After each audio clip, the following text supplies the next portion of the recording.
Quiet on set. Picture is up. All right, roll sound. Rolling. Roll cameras. Cams rolling. And 3, 2. Hey everybody, what's going on? And welcome back to Hank's Think Tank. We got a good show for you here today. I've got another congressional candidate in here. His name is Martin Etwop. He's a United States congressional candidate out of District 2, which is this district, which is kind of formerly District 8. I think it all kind of split up, and you can take a look at the map and disseminate that for yourself. The incumbent is Dan Crenshaw. We've also got in this race Milam Langella and Jameson Ellis. Welcome, Mr. Etwop. How are you doing today? I'm good. Thank you very much. Thank you for having me here. No problem. I was glad to finally get you in. It took a little while, and the schedule's been kind of compacted because we're getting really close to early voting. Yeah, I thought you didn't like me or something. No, that wasn't it at all. And just to remind you guys, early voting starts when? The 14th, which is Valentine's Day. So get out there and vote. But before you do, watch this podcast and get educated on who these particular candidates are. Well, Mr. Etwop, it's good to have you in. I watched a couple of the other deals that you were on, specifically the Meet the Candidate with Dr. Billy Graff. I don't know if you remember shooting that show or not. Oh, yes, I was. Yeah, I watch it, too. It was a great show, and I think I saw it on your website. Yeah. So, and he covered a lot of good things. So, guys, if you want to watch that, too, and gain some additional information, do it. One of the questions that he did ask you, and I'm going to ask you again just so our viewers can get it, is why did you decide to run for Congress? Thank you for that. Okay. And I decided to run for Congress because I felt like nobody seemed to care about my kids anymore. I mean, to me, it's about the children. It is,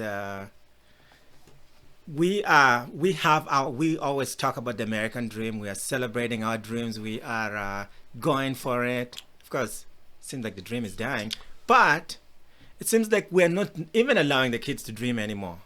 We are, our debt limit keeps going up. We just keep saying, okay, let's expand the limit.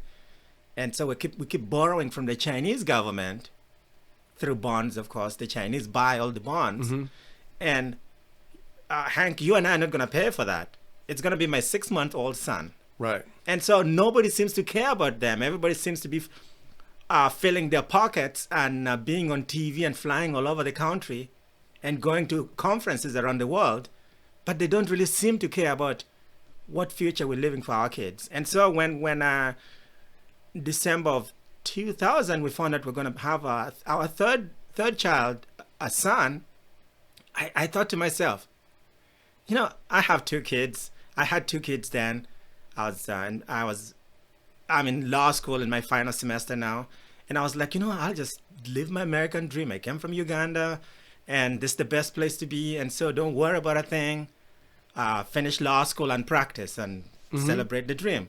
Then when I find out we're having a son, everything changed. I'm like, oh my gosh, this kid, who is going to take care of him? Right. And what future am I going to live for him? Being an attorney but it's not just about being an attorney for myself.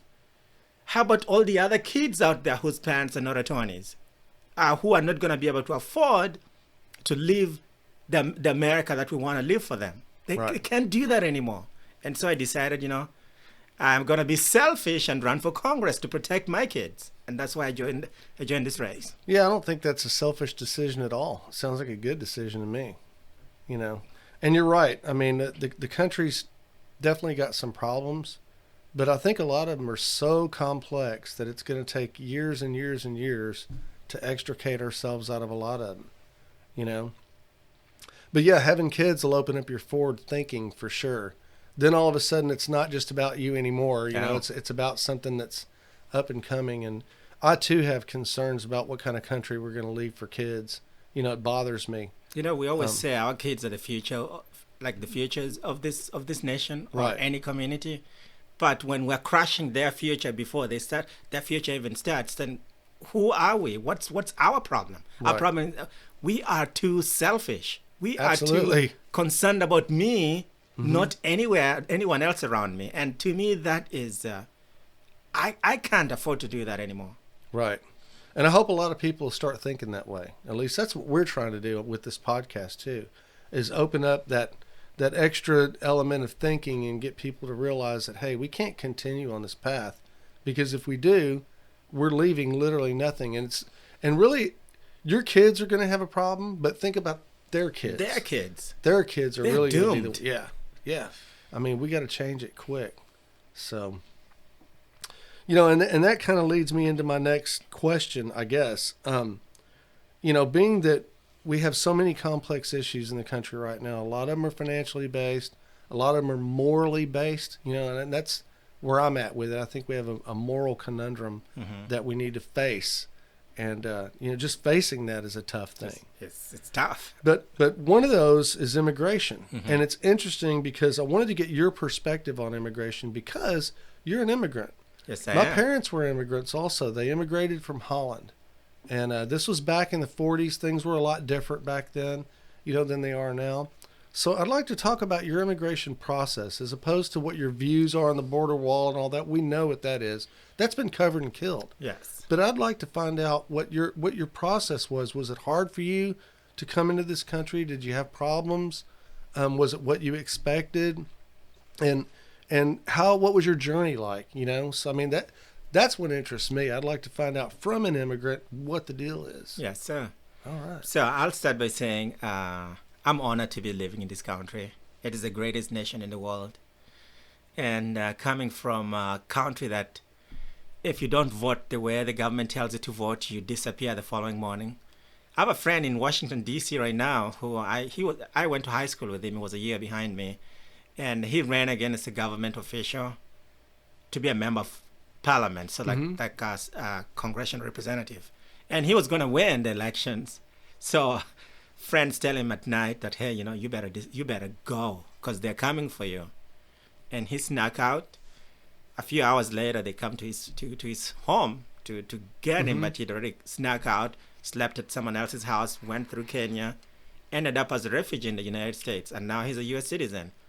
And so that's the place I came from, where the Russians, the Chinese have like so much influence. So that's why I always tell people, I've lived this life, the one that everybody's calling for when we're saying socialism is good, when we're it's okay to break down people's windows because they disagree with you. I've lived through that. And that's why I don't want to leave my kids that America.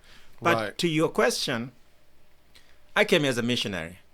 Okay. And I was leading missionary trips in Africa, and saw a church in Victorville, California, asked the church I was working with in Uganda. They're like, hey, we like this young man to come and help us plant some churches in Southern California.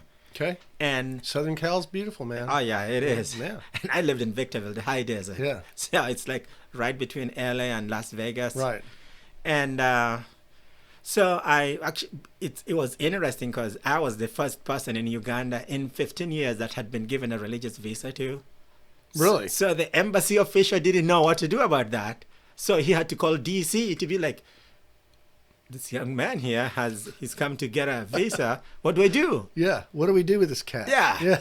And he never experienced that before. Yeah. And they're like, oh, that's a religious visa. This is the kind of visa you give him. And so, but because I was coming on a religious visa, it wasn't too complicated.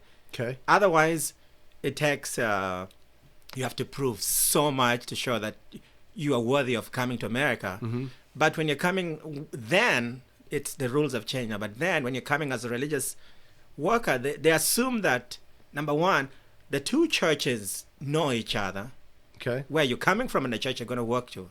And the fact that these two churches trust each other and they're asking for you, they know that you must have been vetted. They assume that they won't just bring anybody to the country. Right. But even when you come here, they still follow you up and all that, do background checks. But that was the easiest way. Then, not anymore, not today. Okay. And then when I came here, I did my stuff. Of course, things didn't go as we planned. So then I moved from Victorville to Hollywood. All right. And people are like, what do you think about Hollywood? I tell them it's the worst place to be. It is. That's And what it is the best place to be as a missionary. Yeah, I would think so. And to me, there's that a lot was of sin in Hollywood. Yeah, Man. that was fertile ground for a missionary for Yeah. me. And so I was there for a while. And then I met a girl. Of course, in between then, I donated a kidney to a total stranger because I met this lady post. I read a post and she's like, my husband is about to die and we have 3 kids. I don't know what to do. I'm like, pick me. Really? So I went get tested. You didn't know them. No, they're Vietnamese. So now I have Vietnamese. I have a Vietnamese family. Part of my blood is Vietnamese Right. now. Oh no, all part of their blood is African. So Wow. And wait, you donated a kidney? yeah, I have a bunch of scars up to now, 15 years later. Really? Yeah, Man, that takes guts. yeah. My You had to have been scared going in. yeah. It was worse when the social workers kept asking me, "Are you being the psychologist? And are you being pressured? Are you being scared?" And then now that's freaking me out when like all these people are trying to ask me all this. Yeah. Psychiatrists, the psychologists, and they're asking all these questions. I'm like, yeah. Wow. So Yeah. you got tested. You were a match. Yeah, I was a match, and then How's the dude doing? Is he okay? he's okay. Of course, he has to still take some suppressants. Yeah. Because you're never totally Right. 100% match, so Yeah. he has to take some pills to keep everything going. And I mean, when I met him, his kid, he had a 2-year-old, I think 5 or 6-year-old, and an 8-year-old. Now, the 2-year-old, as of last year, was a high school wrestling champion in Northern California. Yeah. And the older ones, older 2 were finishing college to go to medical school. And I'm like, I was so proud to have been a part of this Yeah. family's journey. You And saved so, that guy's life. And so we communicate and we talk, and yeah, so my kids call him Uncle Kong because they are part of the family now. That's too cool. Yeah, so anyway, from there I got married, but to cut the long story So you short, met your wife in Hollywood. actually, yeah, I was in Hollywood. She was Okay. in Northern California, in Fremont, California. Okay. Yeah. And a friend of mine tells me, hey, there's this Christian site. It's like Facebook for Christians. Okay. I'm like, sweet. I need Cool. I Yeah. need to meet. Hollywood is a lonely place. So if you're gonna meet a bunch of like-minded people, Yeah. It's a place to go. this guy didn't tell me it was a dating site. He told me it was. So I met her like that. She put on her profile saying she was in San Jose, California. Okay. Because that's where I lived for 6 months when I donated my kidney. And so, but she lived in Fremont, which is about 20 minutes from San Jose.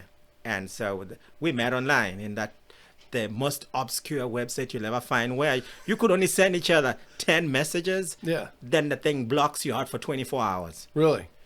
Yes, Wow. and maybe there was like 200 people. The Yeah. membership was like 200. That was it. Yeah, Wow. so that's how I met my wife. And so back to immigration, after we got married, I applied for a green card. Okay. Of course, you have to take all these tests, and you do TB tests, and all your vaccine history. You have to show it. Yellow fever. Then they do background checks on you to make sure you're actually worthy of being a permanent resident of the United States. Okay. That makes sense. It was Yeah. a process.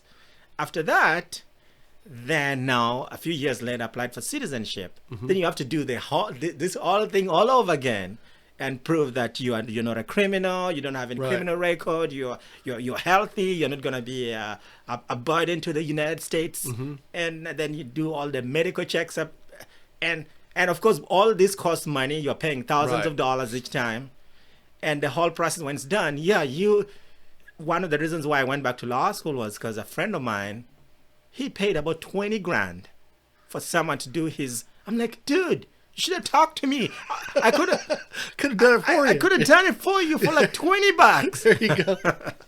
So So does a green card? How long does a green card last? I've never known. a green card, it's like permanent. Yeah. Okay. So if you don't commit any crime, You're okay. you're okay. Even when because they always give you one that's 10 years, but the 10 years is just how long the card takes, like a driver's Okay. license. Right. But And you just got to get it renewed. yeah, they just renew it. So Okay.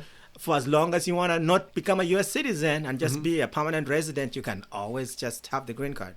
Cool. And And so you became a U.S. I citizen. became a U.S. citizen in 2013. And did you have to take a civics class? My parents did when they became U.S. Actually, citizens. when I did that, the app system was so good. So Oh, really? I That's just cool. went to the app and Yeah.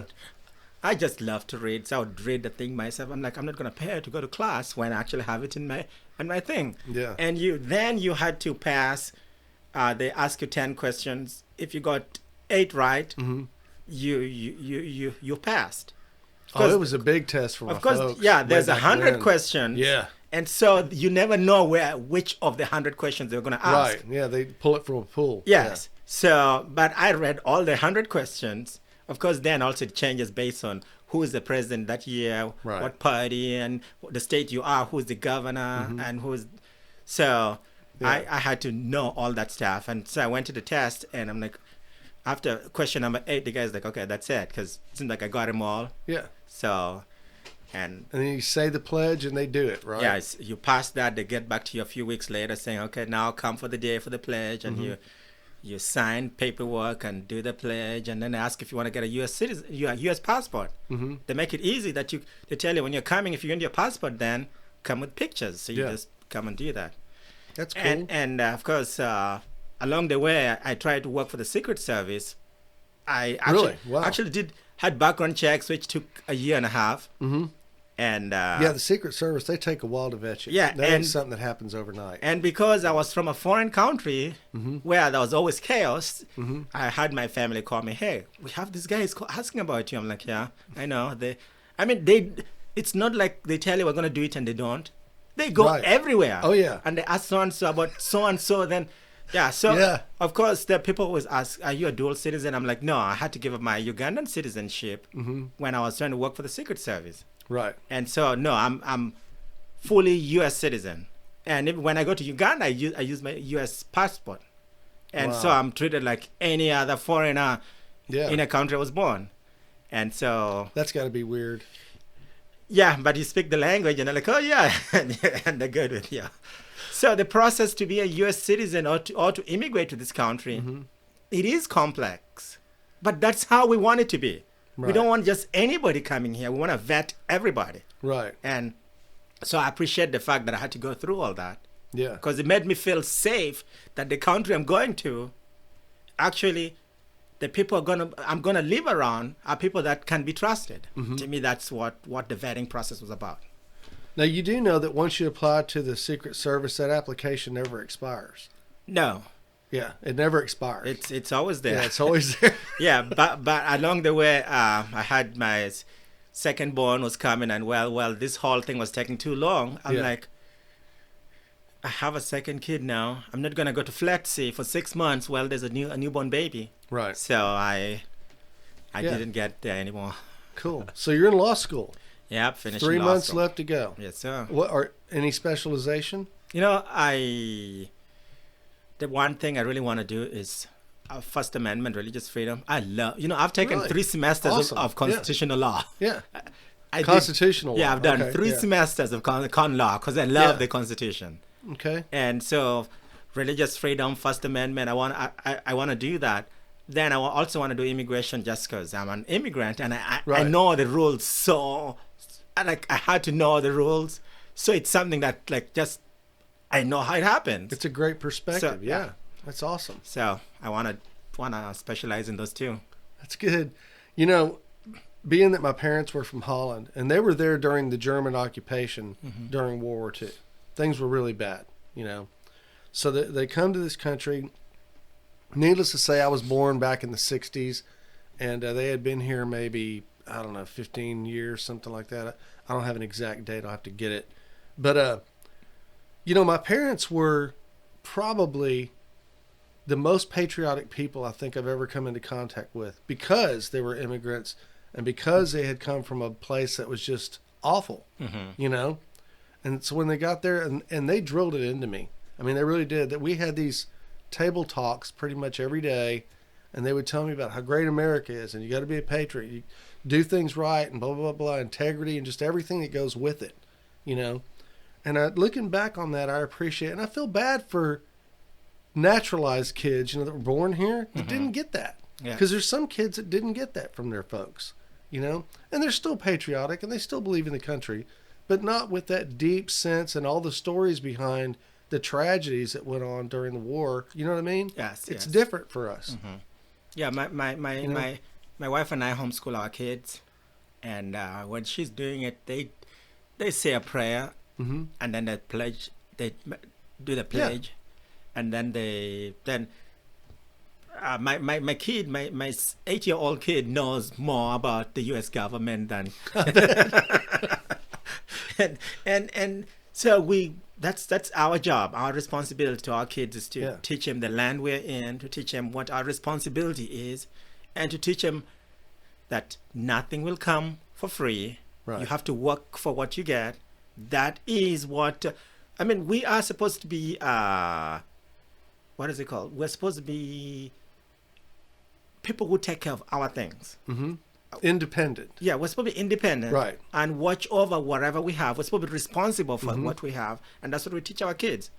In this land we are in, this is our home, and we take care of what God has provided for us in our home, and we respect those around us because we are all one part of one family of God.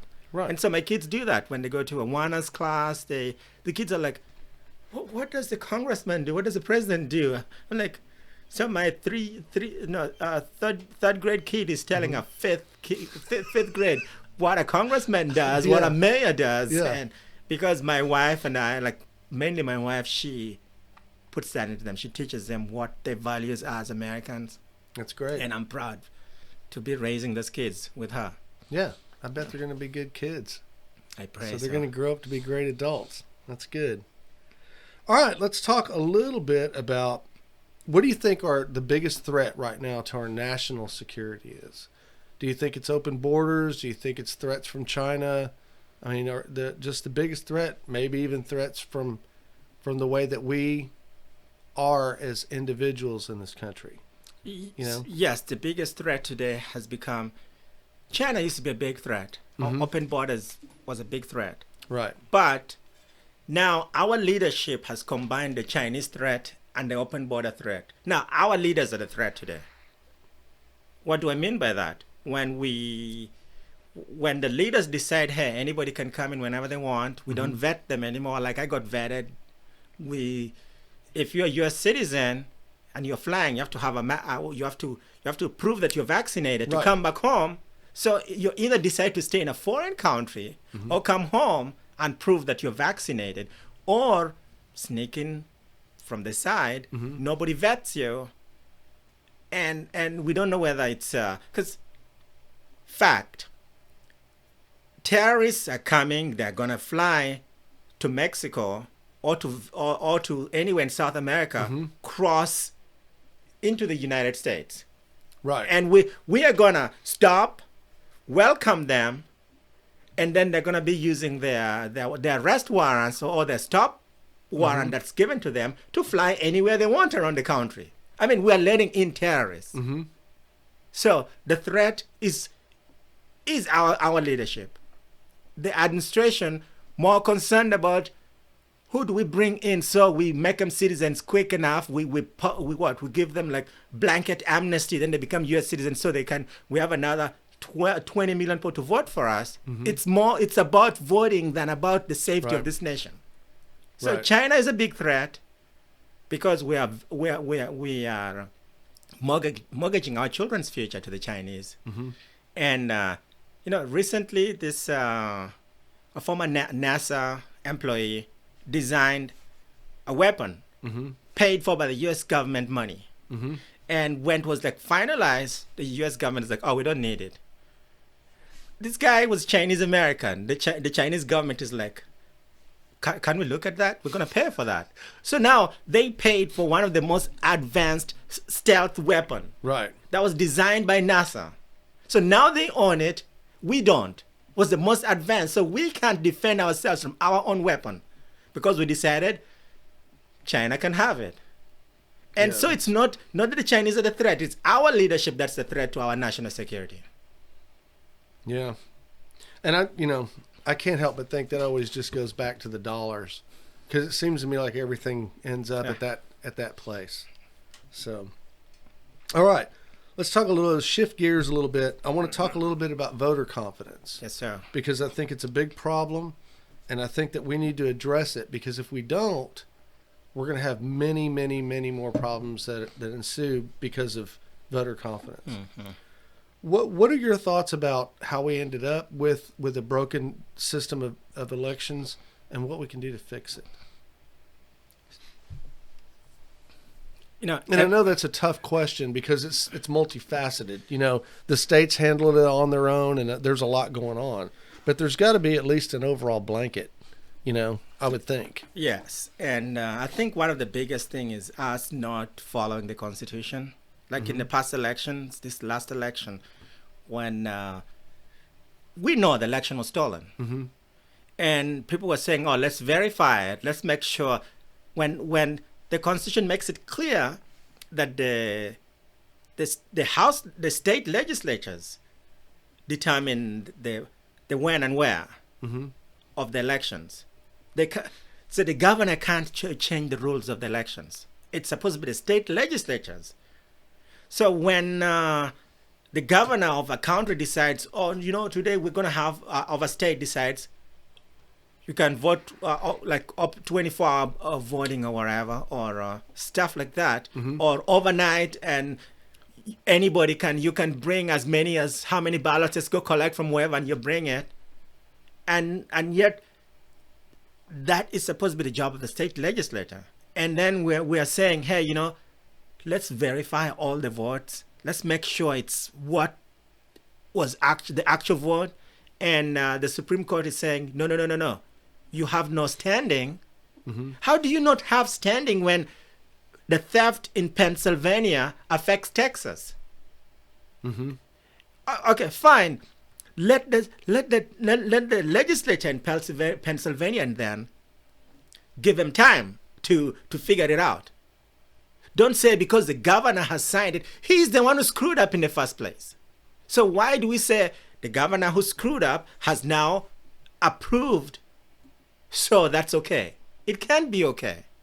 And then the other thing is, you know, when we first moved from California to Texas, my wife was like, you know, in Texas we're starting to go to mail-in ballot, and we're starting to do all these things that California has done before. California perfected the art of theft, and we are now going. You know, even when we moved, I actually have a California ballot paper that they sent to me, even when they know that you're no longer a resident? I'm still registered. I can show you if I go to the registration in California, even though I've sent documents saying I'm not a resident, I'm still registered in California to vote. So you could vote in Texas and California if you wanted to. It'd be illegal. Yeah, but they will still send me, they will still mail me a ballot. That's interesting. And so I would say we scrap this whole mail-in ballot thing, because if you're in Japan, you're working for the U.S. government in Japan, that's the only way you can vote. But only special circumstances, not the open border kind of voting, which is what we've been doing. Right. And then I would say we go back to paper ballot. You know, I've had people talk about the blockchain voting. Yeah, I think blockchain might be a good idea, No, or a national system somehow. Yeah, blockchain won't. You know why? Why? Just 2 days ago, somebody's what is it called? Cryptocurrency was hacked. Right. And a few months ago, when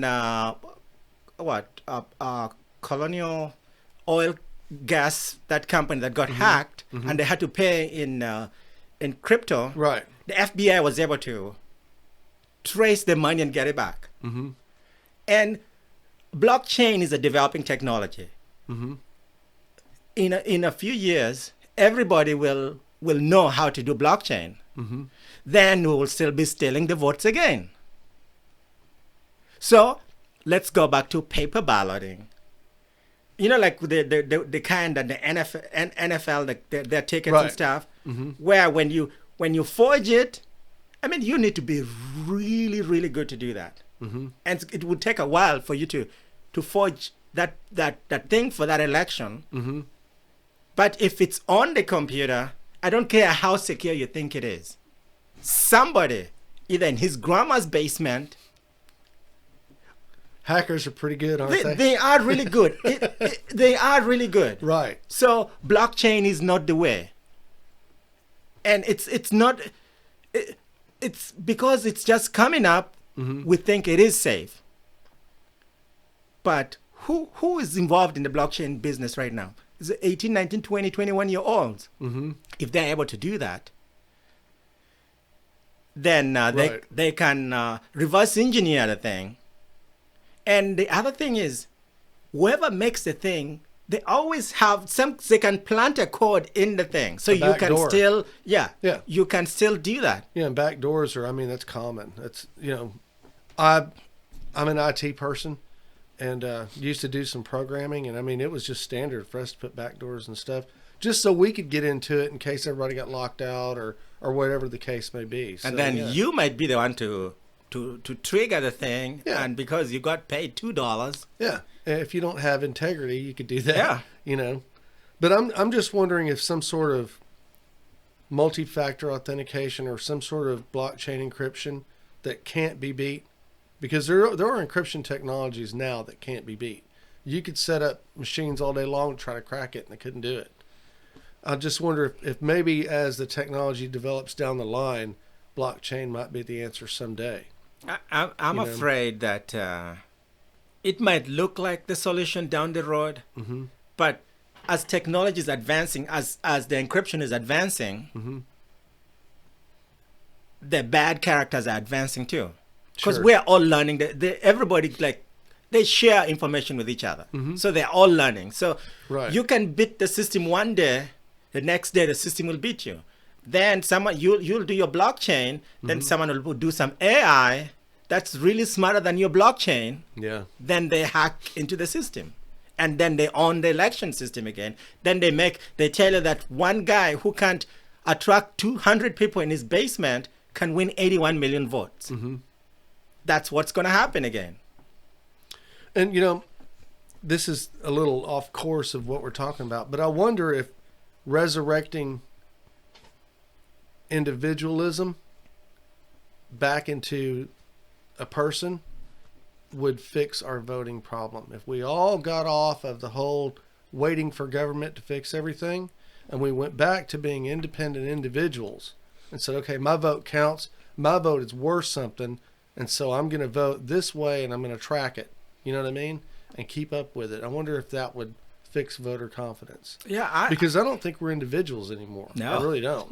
No. We're consumers, and if you listen to the narrative, especially like with COVID and such, everybody wants government to fix that. Yeah. And that government's never the answer.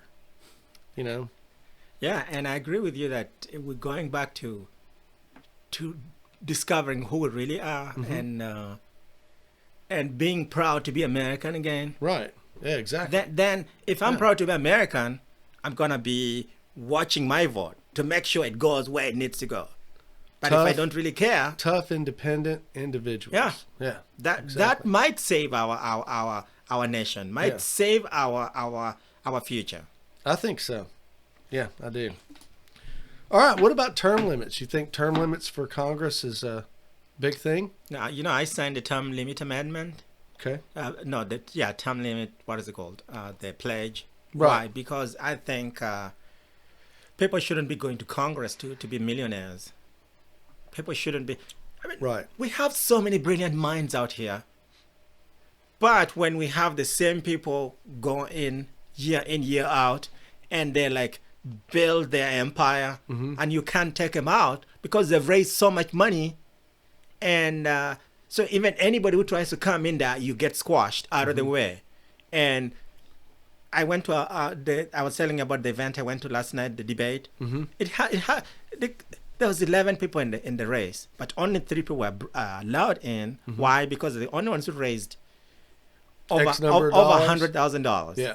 And some of those who raised over $100,000 received the donation from one PAC, $250,000. So if the PAC, one organization, didn't donate to this individual, they wouldn't be in this So then the one guy who's the other people who are like knocking on doors and talking to you and me, hey, could you donate $5? They cannot qualify. And that is why term limits is so important. Because then money will not control the elections. Because, Right. you go in for 6 years, for 8 years, and that's it. You cannot go back in there. You can run for different office maybe, but you can't. So you cannot control the elections, Right. the voting system anymore. Right. And then And it damages the lobbyists too. yeah, Yeah. because Yeah, it the cuts lobbyists them will off. know. Okay, 5, 8 years from now, 6 years from now, We this got to guy's work not on gonna be another here. guy. And yeah, Yeah. and That's it. Yeah. so I agree with the term limits. That's Okay. the only way we can save our democracy. Fantastic. Well, Martin, I think you got some good ideas, man. I really do. I hope the campaign's going well. And so how can the average voter find out more about Martin Etwop? You could go to www.martinetwop.com and find me on the website there. You can find me on Facebook. Someone told me recently, man, you're not on Facebook that much. You're not on Twitter. You're not. I love one-on-one connections with people. Right. Because as a missionary, you do that. You love to interact with people. And so I've had Facebook for so many years. The only thing I used to do it for was to update my family in Uganda and how my kids are doing. But now I'm supposed to use that to connect with people. So I'm on Facebook. Yeah. It's not as good as other people's Facebook because I haven't spent much time on that. I've spent time talking to people. But You're better off. yes.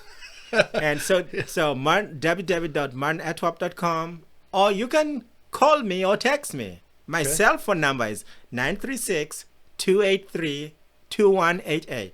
Okay. We can do that too, and we can save America together. There you go. Yeah. I like it. Well, I think you're a contender for this race, and it'll be interesting to see how it all turns out. I appreciate you coming in. It's been good. Yeah, thank you And very much. I like your ideas, man. They're fresh, and Thank we you. need fresh ideas. And congratulations on becoming an American citizen. That's a good deal. Thank you. Been for almost 9 years now, and I'm proud to be one. There you go. All right, guys. Well, there you have it.